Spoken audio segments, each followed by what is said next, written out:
What's going on, everybody? Welcome to the Wager Zone podcast, and we're back for another week of Dana White's Contender series. Last week we had a slight profitable week. Last week, guys, we went 2-1 on our main bets. We lost our small wager bet. But she was winning the fight. She just got caught in the armbar out of nowhere. It was kind of crazy, but that's what happens when I told you guys last week. It's a very low level women fight. And that one fight we lost on our three main bets. We lost one of the fights.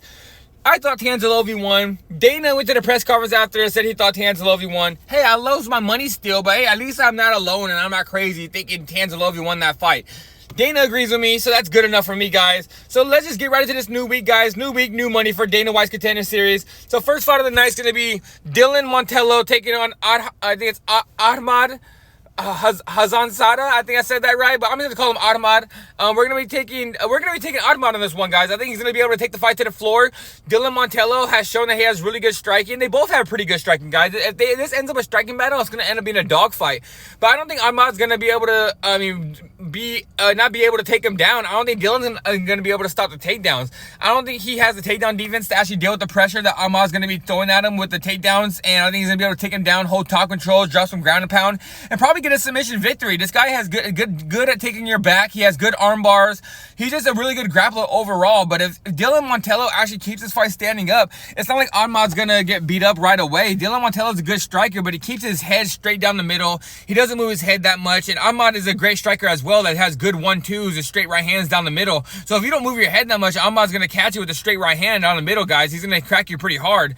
So this is one of those fights where it's actually gonna be a very competitive fight on the feet if it ends up standing up. I think Ahmad will still end up winning that battle if it's a stand-up fight. But his main thing should be is to get this fight to the floor and get a submission victory. Dylan Montello has shown that he doesn't have great takedown defense. His grappling isn't all the way there. Sometimes when he gets taken down, he's either get up right away or he just stays on the floor the whole time trying to figure out exactly what to do, because it seems like he doesn't actually know what to do on the floor. So yeah, guys, that's my first bet of the night. I'm going to be taking Ahmad Hassanzada for the first bet of the day. All right, guys, get into this next fight of the night. It's going to be Nato taking on Gautier, and I'm going to be taking, I think it's how I say his last name. I probably butchered his last name. I butcher everybody's name, guys. That's the one thing you'll learn about me. I'm not going to sit here and learn everybody's name. I'm just going to say it the way I want to say it, and if it doesn't come out right, then I'm sorry. I said your name wrong. But it's Nato taking on Gautier, and I'm going to be taking Ateba in this one, guys. I think he's going to be able to land some hard strikes. This guy's very powerful. This guy throws very hard strikes, and when he puts his boxing together, he can really crack you on the chin, and when he does hit you on the chin, you're going to end up falling down.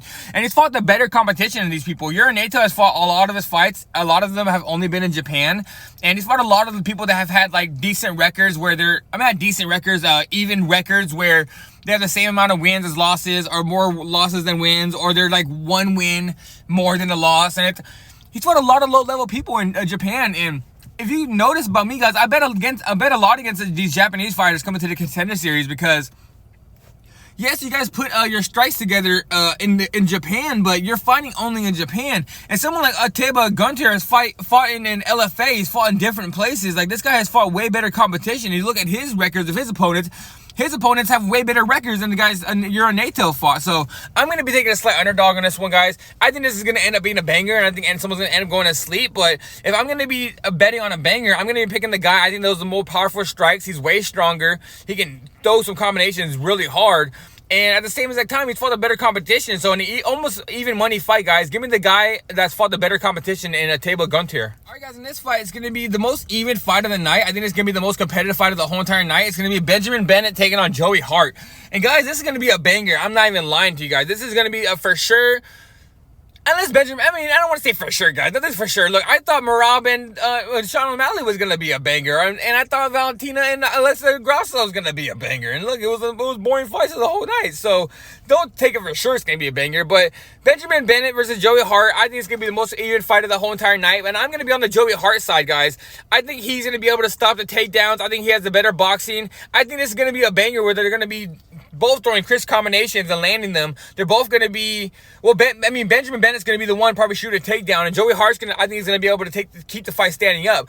But in the fight where it's going to be a all-out banger and it's going to be a striking battle, I think Joey Hart, as a kickboxer he has decent BJJ, and when he keeps the distance really well. And if I had to compare him to someone in MMA, I would compare him to someone like Peyton Talbot. And I'm very high on Peyton Talbot. And Joey Hart kind of has that fighting style to where he keeps the distance really well. He keeps you at the end of his punches. He has a nice jab. He has a good straight right hand. He can land some hooks when you come in and uppercuts. So he mixes his game all the way around. And someone Benjamin Bennett is a pretty good boxer, but he wants to get on the inside, land some good hooks on the inside, some body shots, and he wants to switch into takedown. So honestly, guys, this is going to be a very even fight, but I'm going to be on the Joey Hart side. Like I said, I think he's going to end up getting the knockout probably around the second round. But if Benjamin Bennett wins this fight, guys, I'm not going to be very surprised. But yeah, this is Dana White's Contender Series, and a lot of them are pretty close fights, so I'm going to be taking Joey Hart in this one, guys. He's a slight underdog at the moment. I saw him at a plus 105, and then I saw him last night at a minus 110, and the line is just moving on this fight, guys. So, like I said, guys, I'm on Joey Hart for this fight. All right, guys, this is going to be Talis and Teera taking on Arthur Lopez, and honestly, guys, don't bet this fight. I'm not going to bet this fight.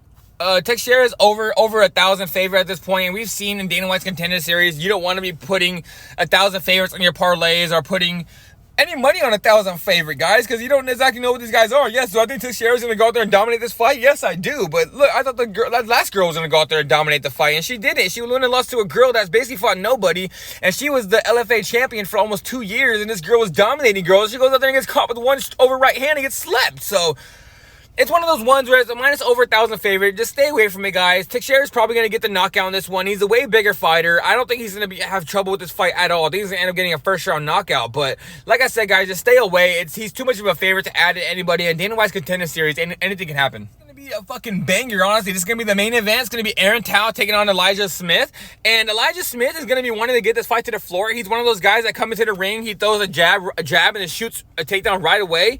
But honestly, I think a lot of people are thinking he's gonna be able to get a takedown. A lot of people think he's probably gonna get a ground and pound finish. But I'm gonna be on the Aaron Tao, the underdog, guys. He's a plus 200 underdog. I'm gonna be hopping on him because I think he's very powerful. This guy's takedown defense is pretty good, and he's very strong. I don't think Elijah Smith's stronger than him. I think if he shoots a takedown, Aaron Tao's going to pull him right back up and keep this fight into a banging striking battle. And Aaron Tao is very powerful with those hard leg kicks, hard body kicks. His strikes, when he throws them, you'll see, guys, he stands straight up with a pretty good base, and he throws straight right hands like a fucking truck, guys. When he lands, they land hard, and if he does take you down, his ground and pound is pretty impressive, honestly. So honestly, that's all Aaron Tao has to do. He has to stop the takedowns, and if he doesn't get taken down right away by Elijah Smith, I think he's going to end up piecing up Elijah Smith and winning this fight all the way around. But like I said, there's always that chance, just like Merab took down Sean O'Malley over and over again. This is one of those chances where Elijah Smith can probably take him down and maybe work some control on the ground and win a decision. But I don't think so, guys. I'm going to be on the Aaron Tao side, guys. It's a plus 200 underdog, and to me, the line's way off, and it's to be almost a very even fight. So, like I said, guys, I think he's going to be able to keep the fight standing up. I think he's going to end up landing some combinations and land some hard leg kicks, hard body kicks, and end up finishing Elijah Smith. So, that's my pick, guys. That's a bet for this fight. I'm taking Aaron Tao. And all right, guys, that's it for all my bets for Dana White's Contender Series this week, guys. Hopefully we cashed. Last week we cashed. The week before that, we got all the fights. 2 weeks ago before that, we got all the fights right. So we've been doing really good on these Dana White's Contender Series. So let's keep this momentum going, guys. I'm out of here. Like the video. Subscribe to the page. Come back every single day, guys. I'm out here all the time posting different kinds of bets, guys. I do so much research. I watch so much sports. I can basically almost bet on almost every single sport with how much shit I put out, guys. So at the moment, guys, like I said, subscribe to the page, comment on the video, let me guys know how you guys been doing, let me guys know what bets you guys are going to be taking in Dana White's Contender Series this week, and I'm out of here, guys. I'll see you guys tomorrow.